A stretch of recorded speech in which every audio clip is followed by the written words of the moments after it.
So first of all thank you हमारे show पे आने के लिए। It's a pleasure to be here. मुझे लगता है हम सितंबर से आपको चेस कर रहे हैं बट थैंक यू फिर भी मतलब इतना टाइम निकाल के आने के लिए। सर मुझे ना, आपने बिल्कुल सही बोला कि काफ़ी लोग ना सर्विस के बारे में बहुत बात करते हैं और वो बहुत कॉमन भी है, इंसान को लगता है सर्विस के बारे में बात करते हैं। आपके जो यूपीएससी डेज थे ना, वो कैसे कैसे निकाले आपने, कैसे थे? वो बड़े इंटरेस्टिंग थे बिकॉज मुझे आईएएस ऑफिसर बनना था। इस बात का निर्णय मेरे पिता ने ले लिया था, फादर ने। अच्छा, आपने नहीं लिया? मैंने नहीं लिया था। अच्छा। ये मैं जब 11 वर्ष का था हाँ। तो मैंने एक कागज़ देखा, घर पे रखा हुआ था, तो मैं पढ़ना लिखना थोड़ा सीख गया था। मैंने पढ़ा तो उसमें कुछ लिखा था कि आगे क्या करूँगा मैं, और पूरा एक कागज़ था। तो मुझे समझ में नहीं आया, मतलब उस समय क्या समझ में आएगा। फिर मैंने समझने की कोशिश की आईएएस होता क्या है और क्या। धीरे धीरे मुझे समझ में आया कि सर्विस तो अच्छी है, जितना भी मैंने उसके बारे में पढ़ा देखा। फिर मैंने उनका ड्रीम था कि वो उनका लड़का आईएएस ऑफिसर बने, वो मैंने अपनी ड्रीम बना ली। मेरे फादर के जो फादर थे, यानी मेरे ग्रैंडफादर चाहते थे मेरे फादर इंजीनियर बने, तो वो इंजीनियर बने। ओके। अब मेरे फादर ने चाहा कि मैं जो है आईएएस ऑफिसर बनूं। हाँ। फिर मैंने प्रयास किया, तो उस प्रयास में it was a very consistent effort. Not that कि मैं आईएएस की तैयारी करा। मैं आज भी जो लोग सिविल सर्विस की तैयारी करते हैं उनसे मैं अक्सर कहता हूँ कि तैयारी के लिए तैयारी करो। करेक्ट। लोग तैयारी करने बैठ जाते हैं, किताबें पढ़ते हैं। हाँ। सिविल सर्विस एग्जाम में उस समय भी और आज भी आने के लिए कुछ एट्रीब्यूट्स जरूरी हैं। उसमें उन एट्रीब्यूट्स को डेवलप करने में टाइम लगता है, जैसे समझ, कॉम्प्रिहेंशन। आप कोई पन्ना पढ़ रहे हैं, आप एक ही बार पढ़ के समझ जाएंगे, कोई 4 बार पढ़ के नहीं समझेगा। हाँ। तो ये स्किल डेवलप करनी पड़ती है कि जिससे आप कुछ भी पढ़े आपको समझ जल्दी आ जाए। ये कोई ना कोचिंग इंस्टीट्यूट बताता, कोई नहीं बताता कि कॉम्प्रिहेंशन स्किल डेवलप करो। और कोचिंग इंस्टीट्यूट इसलिए नहीं बताते, कोचिंग इंस्टीट्यूट के बाद आप साल भर 1.5 साल के लिए जाते हैं। बिल्कुल। कॉम्प्रिहेंशन स्किल डेवलप करने के लिए कई साल चाहिए, तो शुरू से आपको आदत पड़नी है। तो ये कॉम्प्रिहेंशन। दूसरा जो स्किल बहुत ज़रूरी है वो एनालिटिकल स्किल्स। ये भी कोई कोचिंग इंस्टीट्यूट नहीं बता कि अगर आप विश्लेषण कर सकते हैं, अगर आप में वो आदत है किसी इशू को एनालाइज करने की, तो वो आपको लाभ देगी एग्जाम में। और तीसरा जो सबसे महत्वपूर्ण इसका है एस्पेक्ट, वो है कम्युनिकेशन स्किल्स। यानी कि आपने समझ लिया, आपने उसे एनालाइज कर लिया, आप उसे लिख नहीं पाए और बोल नहीं पाए तो एग्जाम में तो नंबर मिलेगा नहीं। तो इसमें खाली किताब पढ़ने से नहीं होता है, कम्युनिकेशन स्किल्स की अलग तरीके हैं। तो मैंने प्रयास ये किया कि आरंभिक दिनों में जब मैं बीए में पहुंचा, उसके बाद मैंने प्रयास ये किया कि अपना कॉम्प्रिहेंशन इंप्रूव करूं, अपनी एनालिटिकल स्किल्स इंप्रूव करूं और अपनी कम्युनिकेशन स्किल्स इंप्रूव करूं। उसका बहुत लाभ हुआ। उसके लिए जब मैंने तैयारी की तो बड़ा स्मूथ हुई मेरी तैयारी। मुझे कभी ऐसा नहीं लगा कि मेरे सर पे एक बोझ है। आजकल मैं बच्चों से कहीं से बात करता हूं तो ऐसा लगता है कि सर पे एक बोझ पड़ा है। हाँ, एग्जैक्टली। बोझ की वजह से फिर वो एंजॉय नहीं करते। एंजॉय नहीं करते तो कोई तरीका ढूंढते ना करने का। देखिए, कोई चीज आपको अच्छी लगेगी, ये सामान्य सिद्धांत है जीवन का। जो अच्छी लगेगी वो आप करना चाहेंगे। करेक्ट। जो अच्छी नहीं लगेगी उसको आप किसी तरीके से अवॉइड देंगे। हाँ। तो अगर आपने सिविल सर्विस की सेवा को बोझ माना तो प्रॉब्लम आएगी। तो मेरा सौभाग्य था कि मुझे प्रिपरेशन अच्छी लगी। तब से मैंने ये भी सीखा कि if I can enjoy the journey. मुझे रिजल्ट का तो पता नहीं, कर्मण्येवाधिकारस्ते मा फलेषु कदाचन। मेरी माँ कहती थी, पहले नहीं आता था मुझे, लेकिन मुझे धीरे धीरे समझ में आया कि आप जर्नी अगर एंजॉय कर लें तो आधा काम तो बन गया आपका। तो मैंने प्रिपरेशन की जर्नी को एंजॉय किया। वो बात अलग है कि पहले साल मैं चाहता था आईएएस में आने का, मैं आईएएस में नहीं आया, मैं आईपीएस में आया, पुलिस सर्विस। फिर मैंने अपनी गलतियों को समझा, सुधारा और अगले साल मैं आईएएस में आ गया। सर मुझे एक काफ़ी लोग ना सालों साल एग्जाम देते रहते हैं और बच्चे फिर अपने और सालों साल देते हैं। मैं आई एम श्योर कि उनको एकेडमिक के लिए वो बिल्कुल फिट होंगे, उनको कुछ चीज़ें पता होंगी, काफ़ी चीज़ें पता होंगी। बट ऐसा क्यों होता है जब वो इंटरव्यू के लिए अपेयर होते हैं तो इंटरव्यूअर ऐसा क्या ढूंढ रहे होते हैं जो वहाँ पे वो हमेशा मात खाते रहते हैं? देखिए, मैं रिटायरमेंट के बाद लोगों को गाइड करता हूँ। आजकल गाइड कर रहा हूँ, अभी मेन रिजल्ट्स आया है और इंटरव्यू के लिए गाइड। एग्जैक्टली। और मेरा व्यक्तिगत अनुभव है इंटरव्यू के बारे में, क्योंकि पहले वर्ष जब मैं पुलिस सर्विस में आया था तो मेरे 55% मार्क्स थे। अच्छा, और दूसरे वर्ष मेरे हाईएस्ट थे कंट्री में 80%। इतना मैं बताता हूँ बच्चों को मैंने क्या किया उस बीच कि कैसे। देखिए, हम लोग ये गलत धारणा होती कि इंटरव्यू बोर्ड जो है वो हमारी नॉलेज टेस्ट कर रहा है। नॉलेज तो हमारे रिटन एग्जाम में हो गया, तभी इसको इंटरव्यू नहीं कहते, इसे पर्सनैलिटी टेस्ट कहते हैं। आपकी पर्सनैलिटी देख रहे हैं, वो पर्सनैलिटी देख रहे हैं कि आपका एटीट्यूड क्या है, पॉजिटिव है। वो पर्सनैलिटी देख रहे हैं कि आप अपनी बात स्पष्ट रूप से रख पाते हैं नहीं।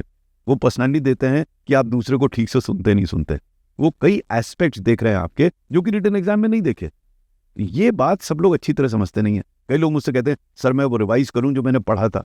मैंने कहा तुम्हें पढ़ने की जरूरत नहीं है। कई को तो मैं कहता हूँ पढ़ना बंद कर दो, मेन रिजल्ट के बाद अवेयर हो जाओ। वो ये भी एक थोड़ा सटल डिफरेंस है नॉलेज और फिर लाइन है बड़ी। अवेयरनेस का मतलब ये है कि आपको जानकारी होनी चाहिए कि आसपास क्या हो रहा है। You must be aware. उसके लिए आपको बहुत पढ़ने की जरूरत नहीं है। पढ़ने की तब जरूरत पड़ेगी कि आप अवेयर हुए, आपको जानकर अच्छा ये आज यूक्रेन में एक मिसाइल दाग दी, तो जो मिसाइल दागी तो पर आपकी जिज्ञासा जगनी चाहिए। तो आप पढ़ नहीं रहे हैं, हाँ। आप जिज्ञासा की पूर्ति कर रहे हैं, इंक्विजिटिवनेस की। तब आपको मजा आएगा जानकारी करने कौन सी मिसाइल दागी, किसने दागी, उसका क्या इम्पैक्ट है और किसके पास। तो ये एक जिज्ञासा है। ये आप नॉलेज नहीं एक्वायर कर रहे हैं, नॉलेज में बर्डन लगता है, लेकिन जिज्ञासा इंक्विजिटिव होंगे तो आप चाहेंगे, तो उसका फिर मजा अलग है। एंजॉय नहीं करते लोग, मैं देखता हूँ जर्नी एंजॉय करना बहुत जरूरी है।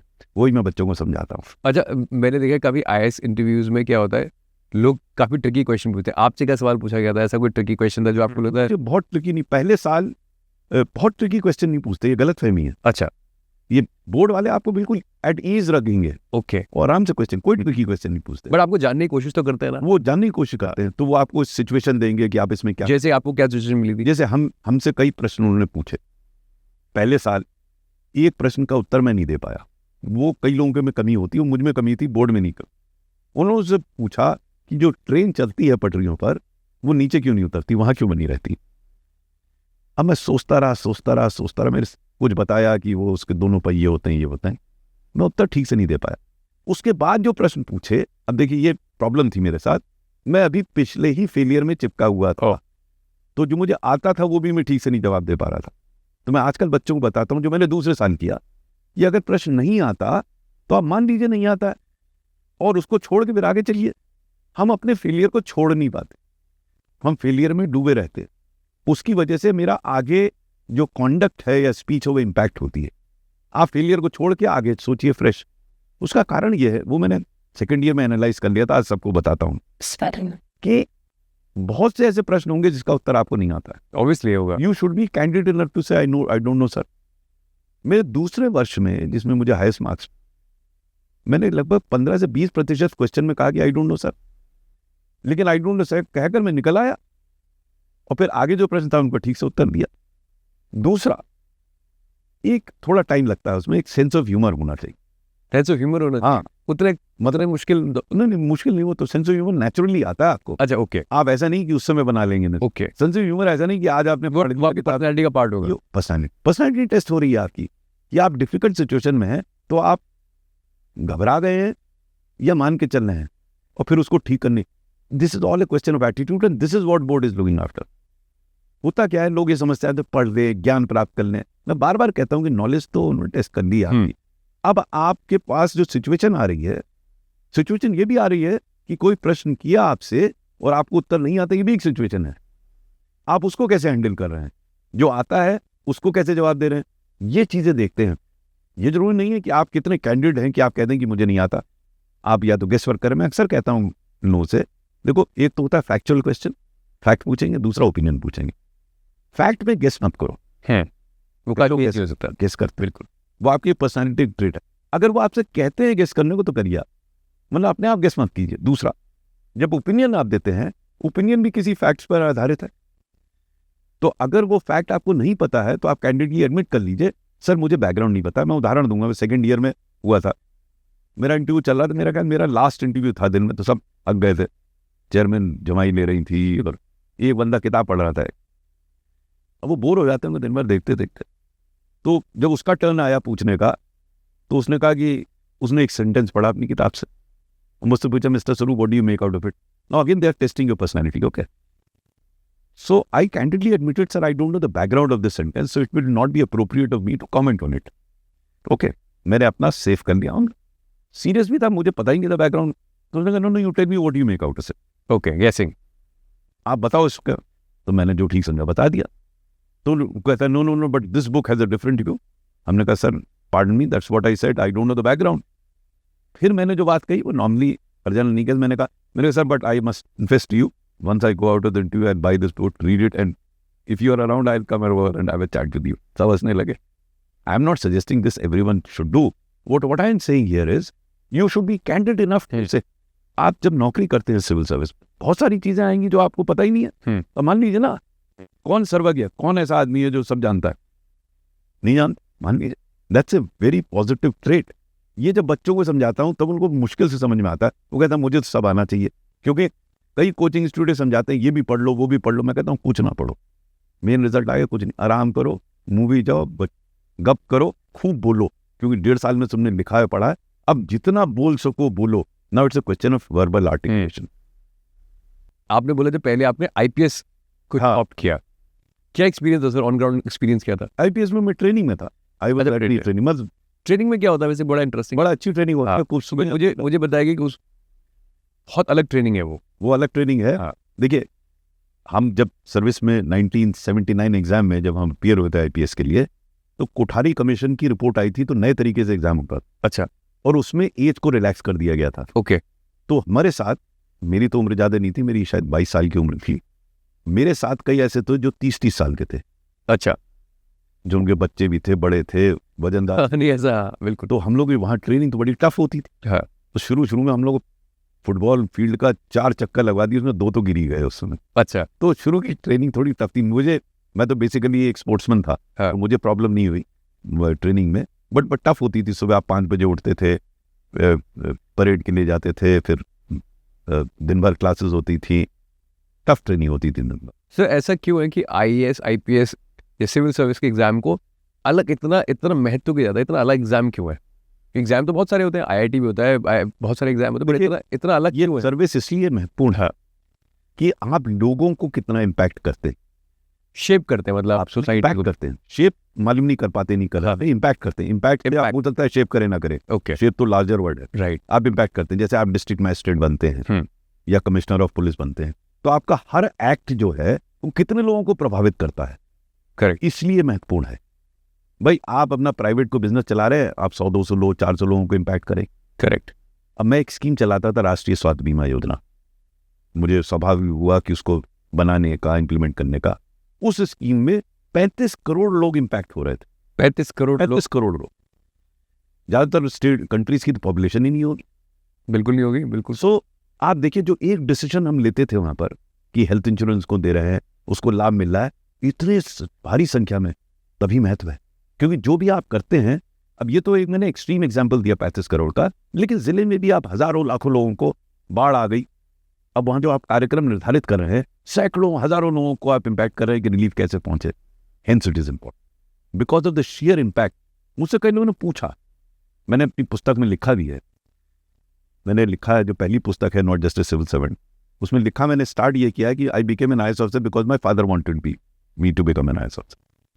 अंत में मैंने लिखा है, if I am to born again, if I were to be born again, I like to be an IAS officer, and I have explained why.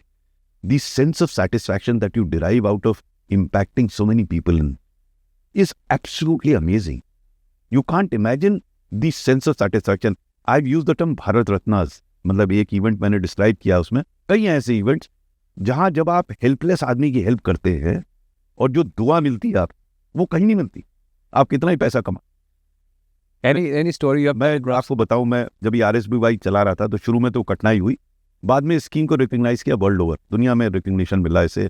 World bank ने, ILO ने, UNDP ने, सबने कहा। तो जब बैरक ओबामा प्रेसिडेंट बने USA के, तो उनके एक एडवाइजर का फोन आया मेरे पास, मैंने नरेट किया इसे अपनी बुक पे। उन्होंने कहा कि mister Swaroop, can you come over to US and make a presentation on health insurance scheme. So I said my context is totally different, मैं दूसरे परिवेश ही अलग है, मैं क्या बताऊंगा आपको, मैं कुछ नहीं बता सकता। He insisted. So in one of the visits to Washington, मैं वहाँ ब्रुकिंग्स इंस्टीट्यूट करके इंस्टीट्यूट जहाँ पे एडवाइजर्स होते हैं, तो वहाँ मैंने एक प्रेजेंटेशन RSBY, तो उसमें उनकी सरकार के लोग थे, उनकी स्टेट गवर्नमेंट के लोग थे, हमारी एम्बेसी के लोग थे, गेट्स फाउंडेशन थे, रॉकफेलर फाउंडेशन, कई NGO। मैंने प्रेजेंटेशन किया। प्रेजेंटेशन के बाद मैं एक कप कॉफी पी रहा था बाहर, तो एक गेट्स फाउंडेशन का व्यक्ति मेरे पास आया, मुझसे उसने बड़ा विचित्र सा प्रश्न किया। उसने कहा, mister Swaroop, you are a civil servant but you seem to be very passionate about the scheme, what does the government give you beyond your salary? Oh. तो मैंने उससे काउंटर क्वेश्चन किया, मैंने कहा, गेट्स फाउंडेशन पुअर कंट्रीज के poor लोगों को इतना मिलियंस ऑफ डॉलर्स देती है, आपको क्या मिलता है? तो उसने कहा, well that's our job but more than that we derive a lot of satisfaction out of helping poor. तो मैंने कहा, you answered your own question. राष्ट्रीय स्वास्थ्य बीमा योजना is meant for the poorest of the poor, many of whom would have been dead but for this scheme. So the good wishes of those that survive and their families come back to me somehow anyhow. That's good enough a kick for me to do what I'm doing. फिर मैंने उसको explain किया kick का मतलब क्या है।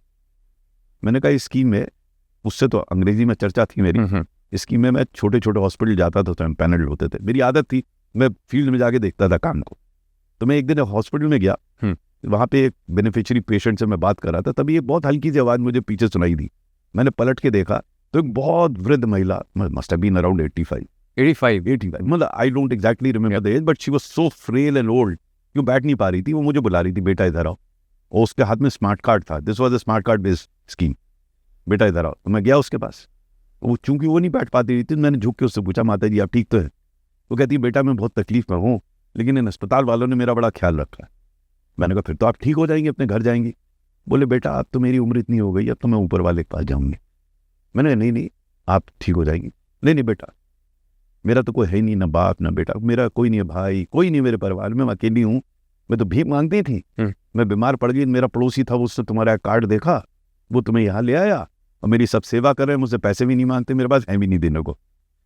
तो मैंने कहा माता जी आपको पैसे की जरूरत नहीं है, आप ठीक होकर घर जाएंगे। नहीं बेटा, अब तो मेरी उम्र इतनी हो गई, अब मैं ऊपर वाले के पास जाऊंगी।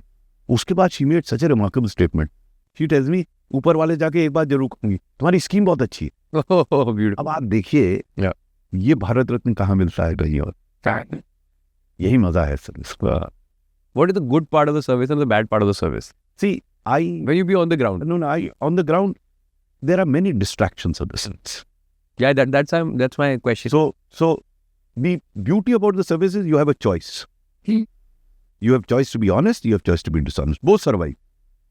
Or you can be at the both side, little bit. There's three things that you can. No, see, nobody extreme corrupt, nobody extreme right. It's not a question of corruption. It's not a question of extreme corruption. You have your own corruption. I'm not talking. I'm saying you have a choice to be what you want to be. Why is that? As a human being, yes. आप पैसा बनाना चाहे पैसा बना लीजिए, कई पैसा बनाने वाले मजे बनाते हैं, कई पैसा बनाने वाले जेल भी हैं, हर कॉन्सिक्वेंस से करेक्ट। इधर आप ऑनेस्ट हैं तो कई ऑनेस्ट बड़े मजे में हैं, कई ऑनेस्ट बड़े परेशान हैं। तो इसका तो कोई कहना बड़ा मुश्किल है कि अंततः क्या होगा, लेकिन चॉइस है आपके पास, वो हर जगह नहीं उपलब्ध है। आप प्राइवेट बिजनेस कर रहे हो तो आपको ऑनेस्टली चलाने में मुश्किल आएगी, लेकिन अगर आप IAS अफसर हैं तो अगर कोई IAS अफसर ये कहता है कि मैं ऑनेस्टली काम नहीं कर सकता तो गलत। ये मैं अनुभव के आधार पर कहता हूँ, वो कर सकता है ऑनेस्ट। ये इसकी बड़ी चीज है इसके बारे में। What is the definition of honest in your? See, honest is very personal to me. One of course is defined by law. Yeah, that's why I'm asking. Law का तो बड़ा सिंपल है कि आप किसी से पैसे बिल्कुल वो तो एक डेफिनेशन हो गई, डेफिनेशन होगी। बाकी वैल्यूज है which I've written, my entire book Ethical Dilemmas is on this. Okay. You have your own personal value system कि मैं ये करूँगा ये नहीं। For example, some people may feel that protecting your subordinate officer is not your job. But that's me, it's a personal value. Throughout my career, मैंने अपनी team को पूरा प्रोटेक्ट किया, और मैं गारंटी करता हूँ अभी भी किसी को मैं फोन कर दूं कि एक पैर पे खड़े हो जाओ, खड़ा हो जाएगा पैर। I was probably the only secretary government of India जो मैं 4 साल रहा वहाँ पे, मैं 6 बजे अपने ऑफिस से निकल लेता था, कोई नहीं निकलता था 6 बजे। क्यों निकलता था? राइट, क्योंकि अपना टीम ऐसी थी नहीं। I was fortunate to have team. I mean, people who worked me, like one of them became Home Secretary Government of India for 4 years. Fantastic officer. I had the privilege of working with such fine officers, and it was my job to protect them. I did protect them. So ये अपना personal value है। तभी मैं लोगों से कहता हूँ, एक तो लॉ है, वो कहता है पैसा बनाओगे पकड़े जाओगे, ये सब अलग बात है। मैं कहता हूँ वैल्यूज आर मोर इम्पोर्टेंट। वहां तो आप गड़बड़ करेंगे तो जेल जाएंगे, आज नहीं कल नहीं परसों चले, है ना। लेकिन इसमें जेल वेल तो जाना नहीं, आप अपने ऑफिसर को मत प्रोटेक्ट कीजिए। मतलब ये शुरू से मेरी आदत थी। मुझे याद है मैं हमारा सेक्रेटरी हॉर्टिकल्चर था यूपी में, आई एम टॉकिंग ऑफ 2003। मेरा मंत्री बहुत बेईमान थे, उसे 15-25% कहते थे, वो पहली पैसा लेते तो इतना भ्रष्ट था वो। एक दिन उसने मुझे आदेश लिख के भेज दिया कि इस डिप्टी डायरेक्टर को सस्पेंड कर दीजिए। तो मैंने फ़ोन किया, मैंने कहा क्यों, क्या सर क्या किया उसने? बोले मुझसे मिलने नहीं आया। मैंने कहा बड़ी छोटी चीज़ है, मैं आऊँगा आपसे मिलने। फिर मैं मालूम किया उस अफसर के बारे में, सबने कहा बड़ा ईमानदार है, बढ़िया अफसर है। तो मैंने उसको बुलाया, यार तो मिलने क्यों नहीं गए मंत्री? कहता है सर मैं कई बार मिल चुका हूँ, लेकिन जैसे वो मिलना चाह रहा है मैं नहीं मिल पा रहा हूँ। ओके। मैंने अपनी पुस्तक में लिखा है नजराना, शुक्राना, जबराना, 3 प्रकार के करप्शन होते हैं। तो इस पर पूरी चर्चा हो सकती है। बिल्कुल नहीं, करिए सर, बिल्कुल करिए। नजराना इज ऑफरिंग, जैसे आप किसी को देते हैं कि भविष्य में कुछ आके कुछ काम पड़ेगा तो अभी शुरू में कुछ रखो, है ना। शुक्राना इज आपका किसी ने काम कर दिया, आप उसको देने का। जबरान है जो डंडे से आप वसूल करते हैं, काम और नो काम। तो मैंने 3 प्रकार के करप्शन बताए अपनी किताब में। तो ये शायद मंत्री उससे एक्सपेक्ट करता था नजराना लेकर आएगा कुछ मेरे लिए, उसने कहा था मेरे पास तो है नहीं। अब देखिए मेरी परेशानी क्या है, अब यहाँ लॉ नहीं है कुछ, मैं उससे बचाऊं या ना बचाऊं, ना लीगल है ना इलीगल है, एथिक्स वहीं आती है, बाकी तो लॉ है।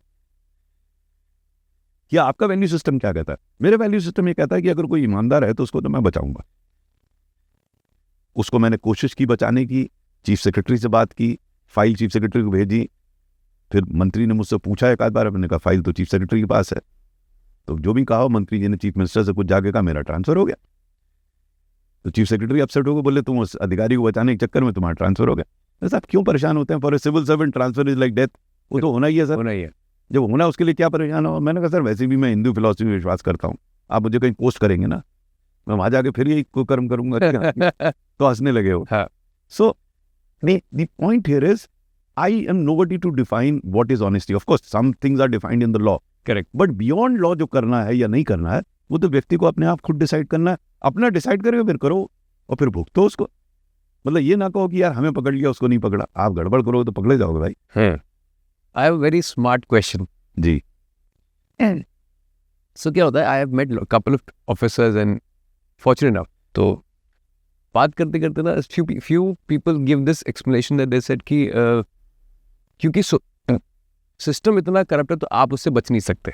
मैं IAS अफसर, मैं मेरा बड़ा सिंपल है, मैं सिस्टम की बात ही नहीं करता। IAS अफसर अगर ऑनेस्ट रहना चाहता है तो वो रह सकता है, सिस्टम से कोई तो why people give this explanation that okay system is corrupt, that's why we have to be like only they can explain that. How can I explain that? I'm just asking why, how can somebody मैं IAS अफसर रहा हूँ, मैं IAS अफसर के लिए कह सकता हूँ। हाँ, अगर कोई IAS अफसर ये कहता है कि सिस्टम गड़बड़ है इसलिए मैं गड़बड़ हूँ, तो वो झूठ बोल रहा है।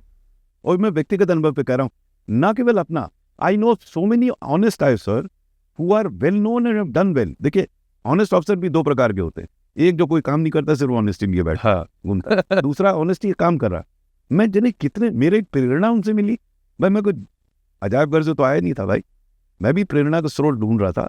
मुझे प्रेरित किया कई अधिकारियों ने जो कि ऑनेस्ट थे और एफिशिएंट थे। मैंने पूरा चैप्टर लिखा है अपनी। ऐसे कैसे इंस्पायर हुआ आप किसी ऐसे इंसान? लिस्ट पूरी, एक नहीं है। फिर भी you remember someone very अब जैसे हम जो former cabinet secretary Yogendra Narayan ji हैं, फॉर्मर कैबिनेट सेक्रेटरी BK, ये सब कैबिनेट सेक्रेटरी बने। Mister Yogendra Narayan secretary general बने, मिस्टर DK मित्तल ही वो secretary here. I mean I can go on and on. अभी हमारे नेक्सस गुड का प्रोग्राम हुआ था, प्रकाश सिंह जी आए थे, वो DGP रहे हैं। दीज आर माई इंस्पिरेशंस, इनसे मैंने सीखा। एक नहीं है, अगर आप पुस्तक पढ़ें तो सैकड़ों की मात्रा में मिलेंगे। प्रॉब्लम क्या है?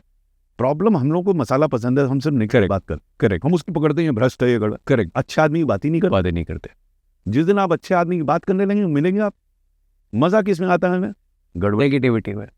देखिए मैं तो रिटायरमेंट के बाद मैंने शुरू किया नेक्सस ऑफ गुड का। मेरा उद्देश्य यही है कि अच्छी बात की जाए, क्रिटिसाइज कीजिए, जो गलत हो रहा है उसको क्रिटिसिज्म होना चाहिए, एक्शन होना चाहिए, लेकिन साथ ही साथ अच्छे लोग। देखिए all the rascals and the ruffians of the world have come together and make life difficult for us.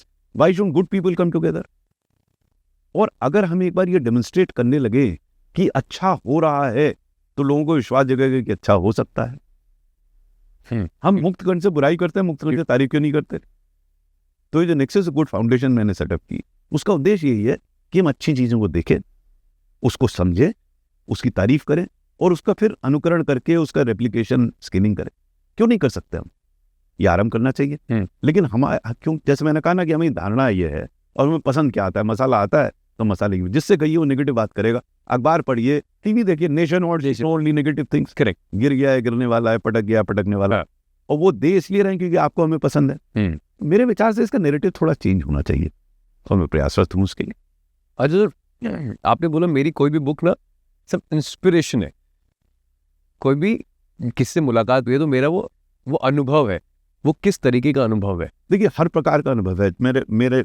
मुझे सौभाग्य प्राप्त हुआ कई प्रकार से लोगों से संपर्क में आने का, नेताओं का, ब्यूरोक्रेट्स का। हाँ, but that's not a personal fire. It's you're saying that you got inspired by the. नहीं, many people inspired me. जैसे कल्याण सिंह जी थे, जब मैंने उनके साथ काम किया तो बहुत inspiration. You have worked very closely with him. I was his director information public for very long time, for about a year and a half. और फिर जब वो दोबारा बने चीफ मिनिस्टर तो फिर उन्होंने मुझे बुलाया अपने सचिव बनने के लिए। तो बड़ा अच्छा रिलेशनशिप थी, पॉजिटिव रिलेशनशिप थी। और मैं बिल्कुल मुंह फट था, जैसे आपसे बोलना ऐसे बोलता था। हाँ जी। एक वाकया आपको बताता हूँ, शुरू से मेरा अनुभव उनके साथ। मैं नया नया बना था डायरेक्टर इन्फॉर्मेशन पब्लिक रिलेशन। मेरा काम ये था कि सुबह सुबह जाके उनको पेपर क्लिपिंग दिखाऊं।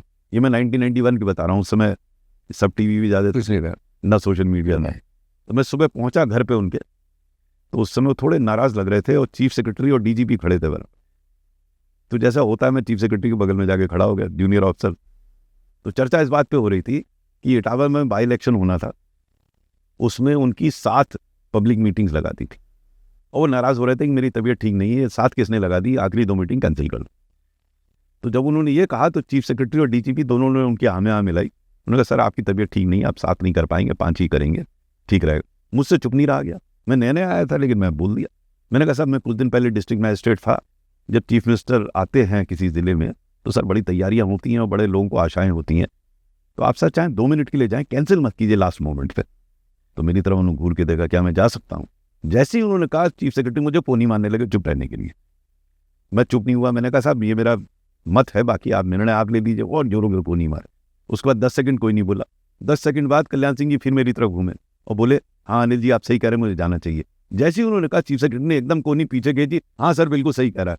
देखिए मैं इस चीज़ को भूल गया था। जब कल्याण सिंह जी दोबारा चीफ मिनिस्टर बने तो मेरी आदत थी मैं मिलने नहीं जाता था किसी नेता वेता, कि जब तक बुलाए तब मैं जाता, अदरवाइज खुद नहीं जाता था। 38 साल में मैं किसी नेता से अपने आप नहीं मिला जाके। तो उनका फ़ोन आया तो मिलने नहीं आए, थोड़े नाराज से थे कि मिलने क्यों नहीं आए। मैंने कहा सर अब अभी आप चीफ मिनिस्टर बने, आप व्यस्त होंगे, जैसे ही खाली होंगे मैं आ जाऊँगा। नहीं आ जाओ। मैं चला गया उनके कमरे में, घुसते ही मुझसे कहते हैं मैं तुम्हें अपना सचिव बनाना चाहता हूँ। तब तक मेरा प्रमोशन हो गया। मैं ठीक है। बोले पूछोगे नहीं क्यों बनाना चाहता हूँ? मैंने कहा आपने सोच समझ के निर्णय लिया होगा, बैठो। मैं बैठ गया, सोफे पे आ गया। फिर कहते हैं तुम्हें ये याद है, ये याद है? उन्होंने नरेट किया। ओके। देखिए ये उनका बड़प्पन था। मैंने तो उनसे बहुत सीखा, बहुत इंस्पिरेशन लिया। मैंने कहीं से लिया, मतलब देखिए मैंने काम किया जैसे ऑस्कर फर्नांडिस जी के साथ, ही इज नो मोर, वो लेबर में थे, बहुत उनसे सीखा। मैं उस व्यक्ति से क्या सीखा? मैंने ये सीखा रात को 11 बजे भी मुस्कुराते हुए मिलेंगे, दिन भर काम कर रहे हैं, मिलो मुस्कुराते हुए मिलेंगे। तो मैंने कहा ये आदमी को टेंशन ही नहीं दिखता, इतना प्रेशर है, इतना काम है, ऑलवेज स्माइल। फिर मैंने खरगे जी के साथ काम किया उसके बाद, मतलब वो भी कभी मैंने उनको नाराज़ी नहीं दी। तो मैंने कहा यार मैं छोटी छोटी बात पे नाराज़ होता है, देखो ये इतने प्रेशर में काम कर रहे हैं, नाराज़ नहीं होता, हर चीज़ के लिए तैयार है।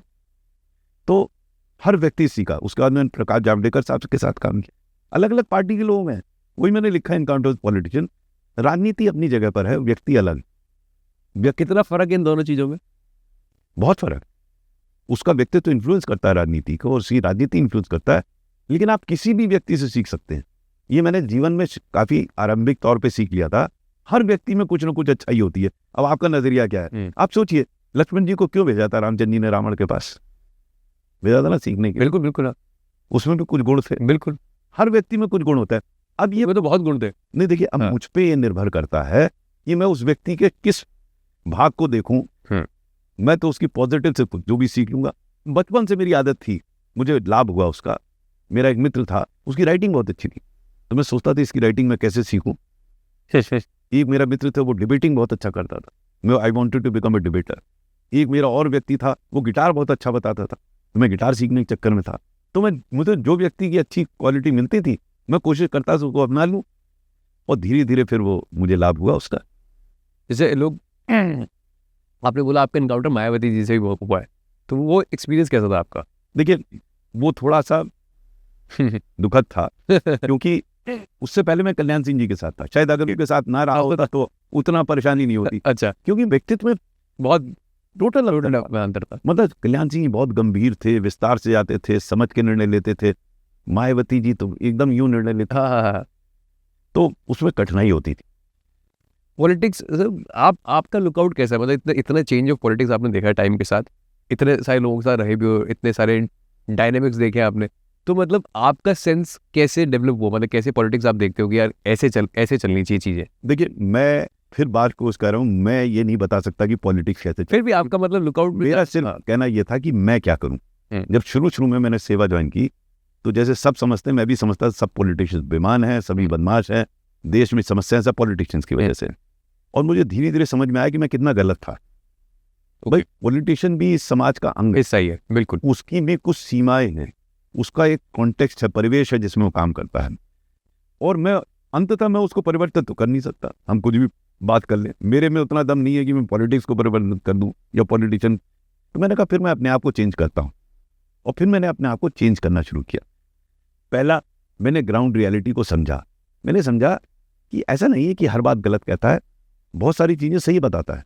मुझे याद है शुरू में जब मिलने आता था नेता, तभी मैं नेगेटिव हो जाता था, ये क्या गलत कह रहा है, और वाकई मैं गलत सोचता था। क्यों? मुझे बहुत लाभ हुआ नेताओं से चर्चा करने में। भाई ये तो मुझ पर निर्णय है कि मैं क्या करूं क्या ना करूं। और मैंने बड़ा सिंपल सिद्धांत बना लिया। सिद्धांत ये बनाया कि अगर कोई सही बात कह रहा है जो नियम के तहत है, वो मैं तुरंत कर दूंगा, उसे फोन से बता दूं।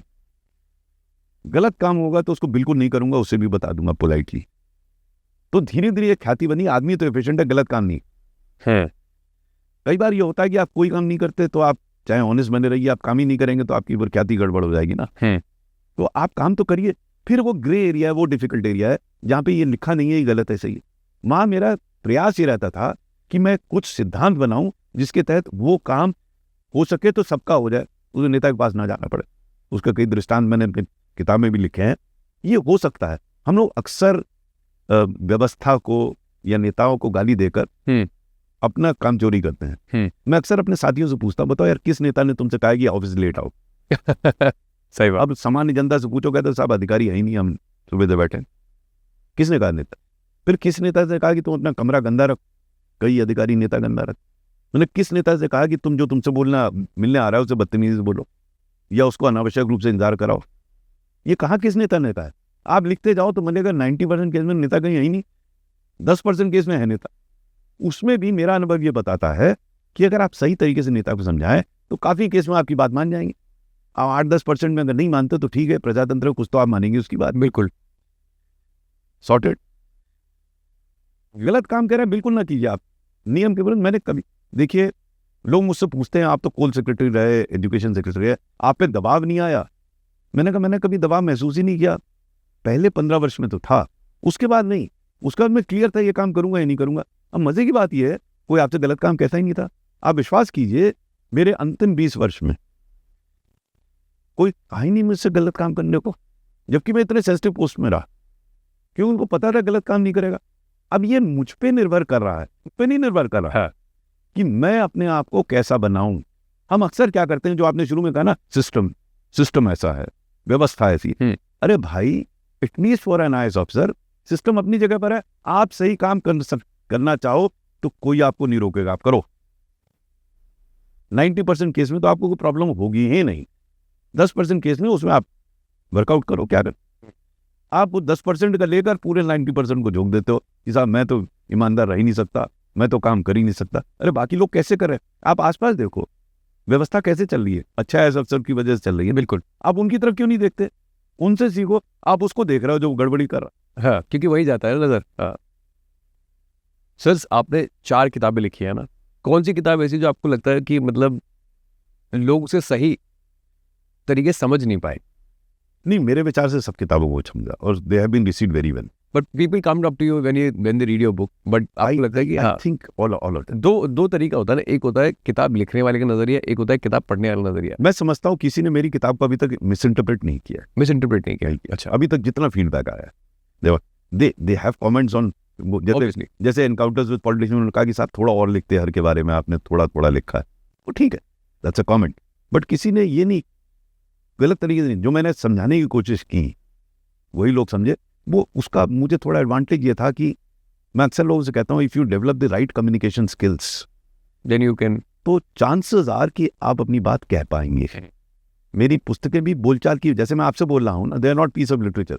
आपसे बोल रहा हूँ उसी तरीके से मैं नहीं रहेगा, तो उसमें मिसइंटरप्रेट करने का उसमें स्कोप ज्यादा नहीं है। आप सर हार्वर्ड गए थे जी, तो वहाँ पे आपसे ऐसा क्या उन्होंने बोला कि आप इस बारे में बात करिए, ऐसा क्या था जो आपने वहाँ शेयर किया? हुआ ये कि अभी फरवरी में मुझे हार्वर्ड में बुलाया था, एक इंडिया इनक्लेव होता है, वो इंडिया कॉन्क्लेव मुझे बुलाया था। तो मैंने पूछा उनसे कि भाई आपने मुझे कैसे बुला लिया, मुझे तो 6 साल हो गए रिटायर हुए। हाँ। तो बोले कि आपके हम लेख पढ़ते हैं, आपके पॉडकास्ट देखते हैं, उसमें आपका व्यू थोड़ा बैलेंस्ड है। आप गवर्नमेंट की तारीफ भी करते हैं, गवर्नमेंट की बुराई भी करते हैं, बैलेंस्ड व्यू है। तो this is the reason they thought they wanted somebody कि जो बैलेंस्ड व्यू इंडिया में जो हो रहा है वो प्रस्तुत कर सके। तो आज की मॉडर्न पॉलिटिक्स में अब क्या बैलेंस व्यू, चाहे मोदी जी पे हो, क्या बैलेंस व्यू? देखिए, मेरा ये मानना है कि बहुत सारी अच्छी चीजें हो रही हैं, सरकार बहुत, जैसे इंफ्रास्ट्रक्चर में बहुत बढ़िया काम हुआ है, डिजिटल ट्रांजैक्शन में बड़ा अच्छा काम, बिल्कुल हुआ है, बड़े अच्छे काम हुए हैं। साथ ही साथ कुछ ऐसे एरियाज हैं जहाँ पे जो होना चाहिए था वो नहीं हुआ है, जिसको हमें उतना ही उजागर करना चाहिए जितना अच्छा काम। जैसे कि मैं अक्सर एक उदाहरण देता हूँ, जैसे मेक इन इंडिया एक उदाहरण है। इंडिया का इस समय मेरे विचार से सबसे बड़ी प्रॉब्लम अनएम्प्लॉयमेंट की है, बहुत बड़ी प्रॉब्लम। और मेक इन इंडिया एक था स्कीम जिसके माध्यम से उसका हो सकता था निदान समस्या का, लेकिन ये 2014 में लॉन्च हुई। दुख का विषय है कि इसको किसी थर्ड पार्टी ने इवैल्यूएट ही नहीं किया। मेक इन इंडिया के दो प्रमुख उद्देश्य थे और दोनों लिंक्ड थे उद्देश्य। एक था कि जो मैन्युफैक्चरिंग का कंट्रीब्यूशन है जीडीपी में उसको 13 से बढ़ाकर 25% कर दिया जाए, और दूसरा था एम्प्लॉयमेंट जनरेशन। ये दो हैं, दोनों फ्रंट पे फेल हुआ, लेकिन हम एडमिट ही नहीं करते। क्यों? क्योंकि आज की तारीख में वो 13-14% है मैन्युफैक्चरिंग, मतलब 10 साल में मैन्युफैक्चरिंग का कंट्रीब्यूशन बढ़ा देंगे जीडीपी में। और अनएम्प्लॉयमेंट का जो हाल है वो सब जानते हैं, चाहे वो डेटा मिले ना मिले। मेरा कथन ये है, और मैं अक्सर कहता भी हूँ इस बात को, कि अगर हम समस्या के एग्जिस्टेंस को मानेंगे ही नहीं तो उसको सुधारेंगे कैसे? अगर हम ये कहेंगे सब ठीक है तो हम सुधारेंगे नहीं। पहला स्टेप किसी भी समस्या का है सुधारने के लिए, हमें मानना होगा कि ये समस्या है,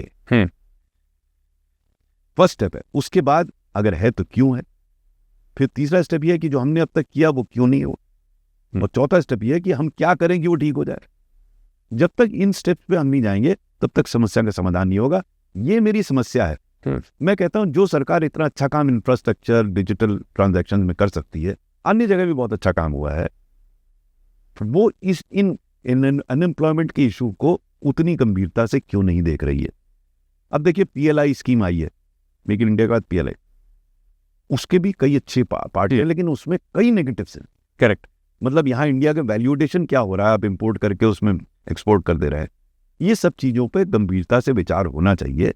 जहां एक और इतना अच्छा काम हो रहा है, वहां जो नहीं हो रहा है उसको स्वीकारना चाहिए और उसके सुधार का प्रयास करना चाहिए। और एक मुझे लगता है कि आज की मॉडर्न डे पॉलिटिक्स में एक और है, लोग क्रिटिसिज्म नहीं लेना चाहते। अदर पार्टी ने अगर कुछ कहा है तो वो वाइप आउट करने विश्वास रखते हैं, ना कि उसे क्रिटिसिज्म एक्सेप्ट। और there was a time, sorry sir, there was a time people used to take criticism in a nicer way, तभी शायद मुझे लगता है वो पैरेलल पार्टीज चलती थी।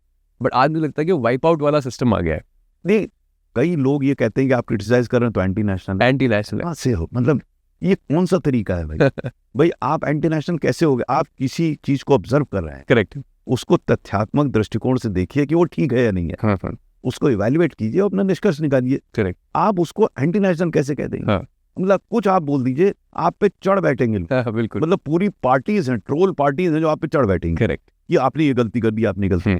इसकी जगह अगर ये बात को समझने की कोशिश करें कि जो व्यक्ति कह रहा है उसका देश आपको बदनाम करना नहीं है, वो ये बता रहा है कि ये भी कर ले तो और अच्छा आएगा। बिल्कुल, लेकिन वो शायद लाइन अब खत्म हो गई है।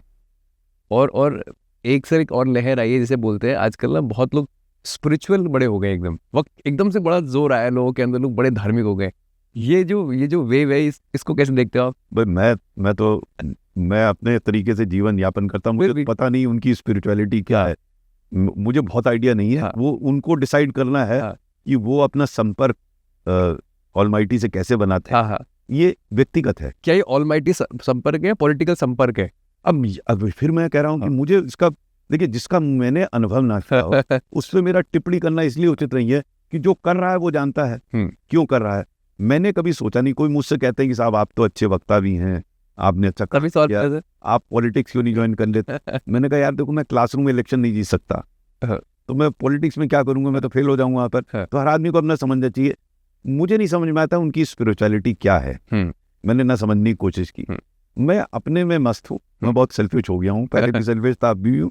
मैं अपना सोचता हूँ कि मैं कैसे खुश रहूँ, वो उसमें खुश है तो उसमें खुश रहे, बहुत अच्छा है।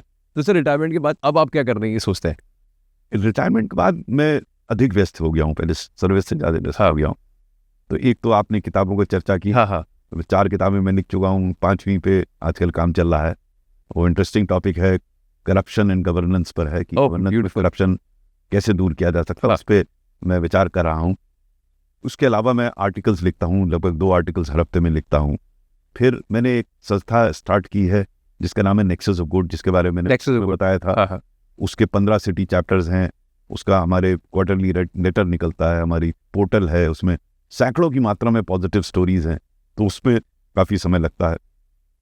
फिर मैं बच्चों से बात करने में मुझे मज़ा आता है, तो मैं महीने में 20 दिन ट्रैवल करता हूँ, किसी यूनिवर्सिटी में जाता हूँ, IITs, IIMs, प्राइवेट सेक्टर के लोग मुझे बुलाते हैं चर्चा के लिए, तो वहाँ जाता हूँ।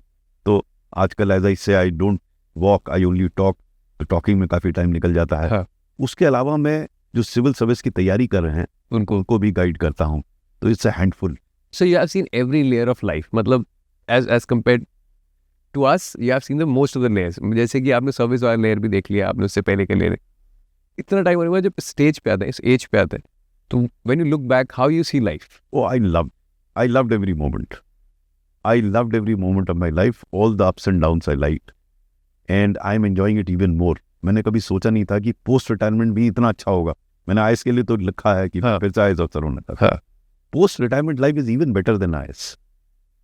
But because I was an IAS अफसर, उसका कारण ही बड़ा सिंपल है कि अब मुझे फ्रीडम है कि मैं जो चाहूँ बोलूँ, जो चाहूँ लिखूँ, जहाँ चाहूँ जाऊँ, मुझे किसी से पूछना नहीं है, मुझे नहीं सोचना उसको अच्छा लगेगा उसको बुरा लगेगा। राजनीति नहीं ज्वाइन करनी तो और अच्छा है, किसके साथ बैठूं ये भी मैं डिसाइड कर लेता हूं। जिसकी शक्ल मुझे पसंद नहीं, अकल मुझे पसंद नहीं, चर्चा मुझे पसंद नहीं, मैं उसके साथ क्यों बैठूं? अब मेरे पास वो चॉइस है। वो फ्रीडम मुझे रिटायरमेंट के बाद मिला, पहले नहीं मिला था। पहले कई सारे आपको ऐसे काम करने पड़ते थे जो आप शायद आपको उतने अच्छे नहीं लगते। आप जाते हैं वहाँ बैठते हैं, बैठते हैं, आप नहीं एंजॉय कर रहे, लेकिन आपकी ड्यूटी है। अब कोई क्या ड्यूटी है? आप कुछ बड़ा पॉलिटिक्स क्यों नहीं ज्वाइन करते? मैं I am not cut out. देखिए बड़ा सिंपल है, छोटी सी बात है। मैंने कहा ना कि अगर मैं किसी व्यक्ति को पसंद नहीं करता या उसके बोलने के तरीके को, उसके सिद्धांतों को, तो मैं पॉलिटिक्स ज्वाइन करके उसके साथ मुझे बैठना पड़ेगा। करेक्ट।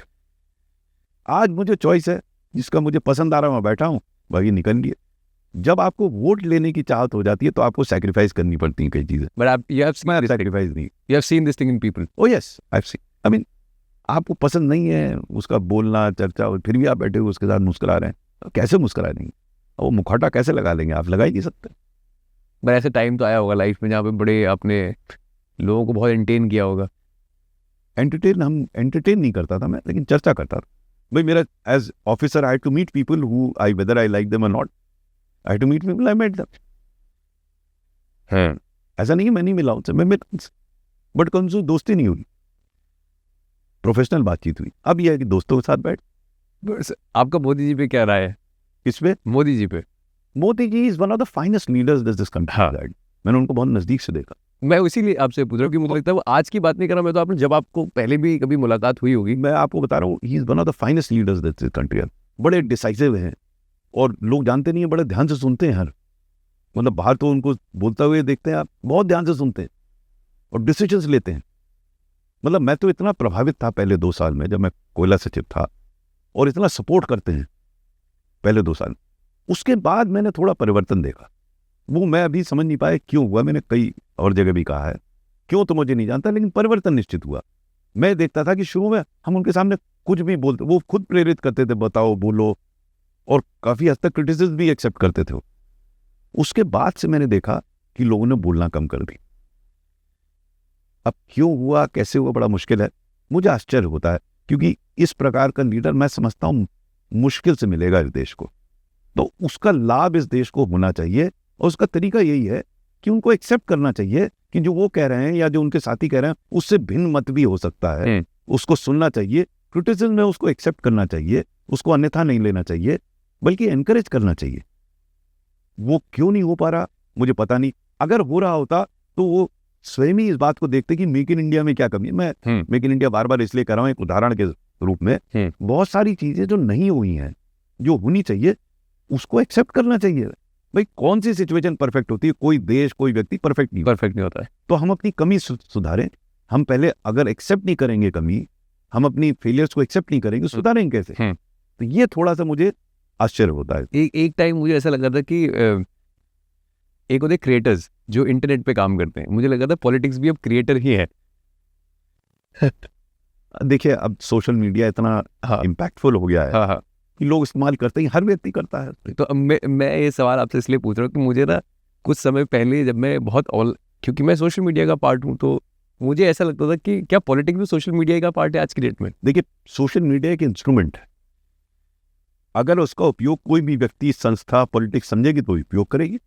और ये कोई डिनाई नहीं कर सकता कि पॉलिटिक्स में सोशल मीडिया का उपयोग हो सकता है, क्योंकि हो रहा है और हो सकता है और होना भी चाहिए। जब एक मीडिया अवेलेबल होना चाहिए। अब वो गलत हो रहा है, सही हो रहा है, कितना हो रहा है, इस पर डिबेट हो सकती है। लेकिन ये कहिए कि पॉलिटिक्स सोशल मीडिया की यूज ही ना करे, ये तो मुश्किल है। आप उस कॉन्टेक्स्ट में कैसे नहीं यूज कर? अग्री, बट ये इतना कंसर्न है कि कल मेरा पोस्ट क्या जाएगा, वो एक क्रिएटर पे शोभा देता है, ना कि एक पॉलिटिशियन पे। ये तो मैंने बहुत नजदीक से देखा है। मतलब आपको पता नहीं होगा, इसका रिव्यू होता है कि किसके ट्विटर हैंडल में फॉलोअर्स हैं। मैं वही आपसे पूछना चाह रहा हूँ। बिल्कुल, वो अपना इस्तेमाल कर रहे हैं, पर्टिकुलर मीडियम अवेलेबल है, उसको यूज करा जा रहा है। सर आपको आपकी मुलाकात, मुझे लगता है एक इंटरेस्टिंग व्यक्ति के बारे में पूछना होगा, मनमोहन सिंह जी से मुलाकात आपकी कैसी? मेरी मनमोहन सिंह जी से मुलाकात पहली बार जब वो डिप्टी चेयरमैन प्लानिंग कमीशन थे तब हुई थी, तब मैंने सेवा नई ज्वाइन की। कैसा है? जैसे लोग तो उनके बारे में बता रहे हो कम बोलते हैं, ये आपका एक्सपीरियंस कैसा रहा? देखिए इतने he is an intellectual giant, obviously, yes, and he is very perceptive, he is a great listener, he is a man of few words, but he understands issues. मतलब very bright, he may not appear to be bright in the traditional sense of, yes, he is not a great communicator, correct, तभी वो अक्सर कहता था he was not a leader in the real sense of the term, he is an intellectual giant, and he did what no other person did to bring back the economy from actual brink. correct. So he did wonderful things for the country, but I was wondering whether he has the qualities of a leader to be the prime minister of this country. The prime minister has to be, see, मेरा ये कहना है leadership की one of the basic qualities is being a good communicator. You should be able to convey, obviously, your message to the people you are around. Now, it's not that he couldn't communicate. He communicated well, but probably he was not as effective as a leader should be. And then you have to have a team man. I mean, he was a giant in his own way. So he succeeded as a finance minister, but I can't say the same as prime minister. Because finance minister, he was handling a thing which was dear to his heart. But I wonder whether he could handle politics when he could hardly handle politics when he was prime minister. Prime minister has to handle politics.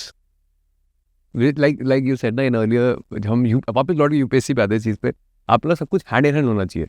ज़रूरी नहीं कि आप बहुत अच्छी knowledge आपके पास तो आप एक अच्छे लीडर हो, ज़रूरी नहीं आप बहुत अच्छे, आपकी नॉलेज थोड़ी कम हो बट आप अच्छे स्पीकर हो, तो क्या पता आप किस पोजीशन पे हो।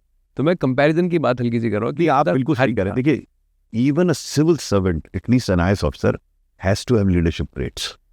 वो बहुत intellectual giant जो है, we might fail as, I've seen many intellectual giants fail as IAS officers. Because आपको human being से interact करना। अक्सर ये डिबेट चलती है स्पेशलिस्ट और जर्नलिस्ट की, IAS ऑफिसर्स कौन सेक्रेटरी कैसे बन गया, एजुकेशन सेक्रेटरी बन गया। मैं उससे कहता हूँ यार, the basic trait required of an IAS officer is managing men and women. Correct. It is an attitude that matters. You can outsource expertise, but you can't outsource attitude. आप negative dispensation पे है, चाहे आप कितने बड़े expert हो, आप fail हो जाएंगे। और an IAS officer, you have to have a positive dispensation, you have to have the right attitude, then you will be able to get the expertise. भाई स्कूल सेक्रेटरी, मुझे तो एक्सपर्टीज थी नहीं, but people say that was the best period of my career. Why? Because I could get expertise, I could provide them space. मैं उनसे झगड़ता नहीं था, मैं उनको स्पेस देता था, सपोर्ट करता था। अब मैं खुद ही एक्सपर्ट बन जाऊंगी, कोयला कैसा खोदा जाएगा, तो वो तो मेरा काम नहीं है। मेरा काम तो ये था कि स्टेट से कैसे लैंड एक्वायर हो सके, स्टेट से कैसे एनवायरमेंट फॉरेस्ट क्लियरेंस हो सके, वो मेरा काम था। कोयला कौन सा क्वालिटी का है, कौन से खोदना है, कौन सी मशीन आनी है, ये मेरा काम नहीं है। ये तो एक्सपर्ट का काम है। बिल्कुल। तो we have to define these roles. Instead of that we try to become expert. आजकल खूब बहस चल रही है कि आईएएस ऑफिसर को एक्सपर्ट होना चाहिए। मैं कहता हूँ क्यों भाई एक्सपर्ट बना रहे हो? Only expertise that an IAS officer required is managing men and women, and you can't do that without a positive attitude. Would have the right attitude. You have to have that attitude. So focus has to be on attitude rather than expertise. Lot of people, you have also traveled abroad. Lot of people go to abroad, और abroad में घूमने फिरने में India आए कहते हैं कि अपना देश तो बहुत ही पिछड़ा है, बहुत ही खराब है, but they don't know कि even the developing nations are facing more challenges than us. देखिए हर नेशन, हर कंट्री के अपने अलग चैलेंज हैं। हमारे अलग हैं, उनके अलग चैलेंज। सो मैं अक्सर कहता हूँ कंपैरिजन्स और ओडीएस, you can't compare yourself right with developed world. पर लोग मिलते होंगे आपको जो बहुत कंपैरिजन पे उतर जाते हैं कि अपना देश में तो ये प्रॉब्लम है, निकल जाना चाहिए। हम लोग प्रजातंत्र में हर को अपना राय देने की तो अधिकार है, वो देता है अधिकार।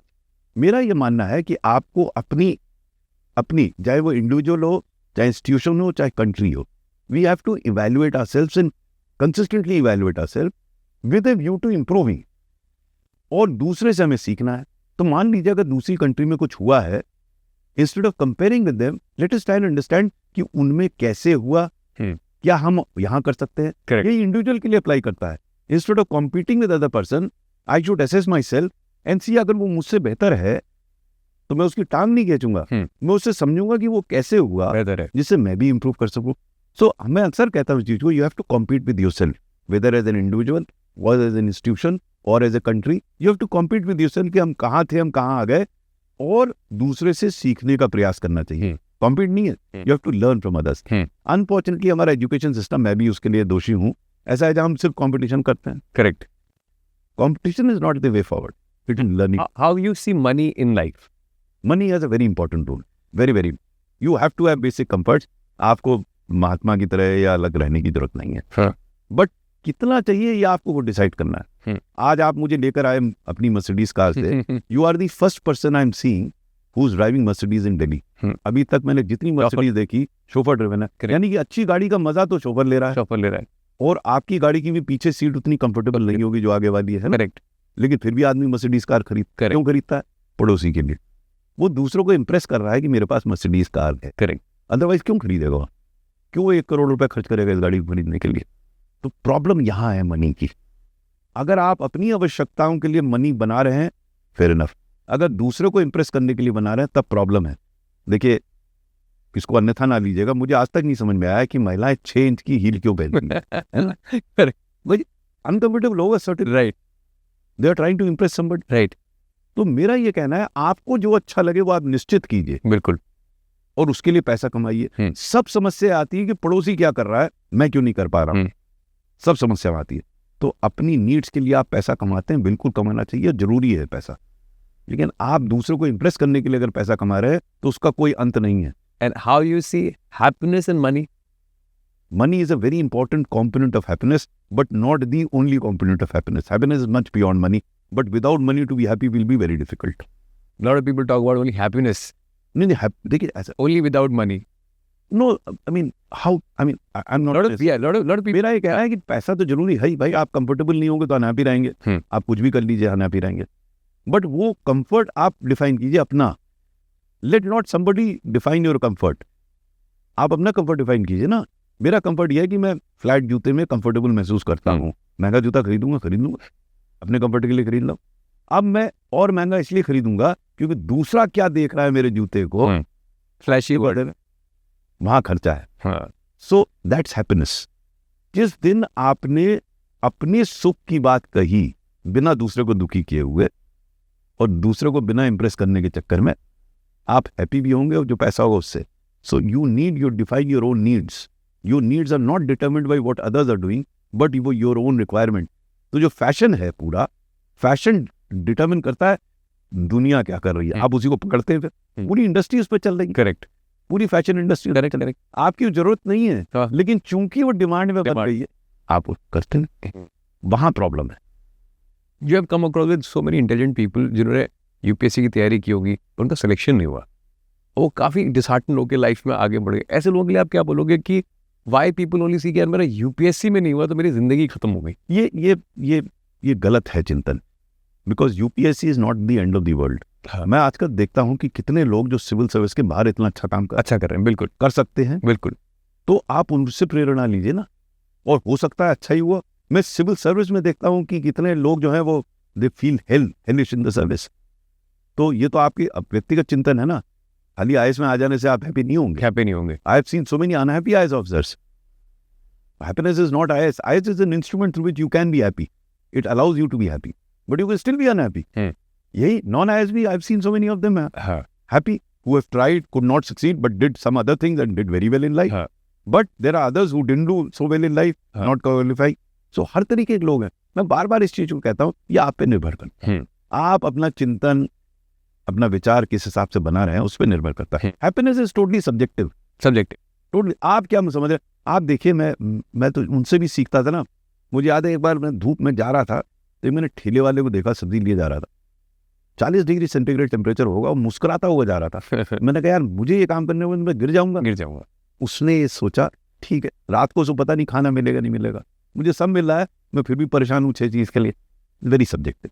And I met couple of officers in service जिन्होंने अपने सर्विस में डिस्कवर किया कि वो ये नहीं करना चाहते, कुछ और करना चाहते थे। हाँ, हो जाता। कुछ लोग करते हैं, मतलब आप अपना व्हाट इज योर अपना इंटरेस्ट पहचाने का टाइम। आपने तो बोला कि मैं तो दोबारा अगर मौका मिलेगा तो आईएएस ऑफिसर बना, दैट इज क्लैरिटी। बट मैंने कुछ लोगों को देखा कि जिन्हें सर्विस में आने के बाद समझ में आया कि यार ये मेरा टेस्ट नहीं था, मुझे कुछ और करना चाहिए था। रिजाइन करके करे, कई लोगों ने किया है, छोड़ के दूसरी चीजें। बट इतना कार्य सर किसी में नहीं होता ना, फैमिली होती है, लुक आफ्टर करना होता है। नहीं, कई रिजाइन करके और काम किए और सक्सेसफुल भी रहे। Okay sir, before closing what you want to say, मतलब it's completely your take. No, my suggestion to youngsters, and I talk for them, that a lot depends on you. Don't blame others. Beautiful. Totally focus on yourself. खुद ही को कर बुलंद इतना कि हर तकदीर से पहले खुदा बंदे से कुछ पूछे, बता तेरी रजा क्या है. So evolve as an individual to be reckoned with.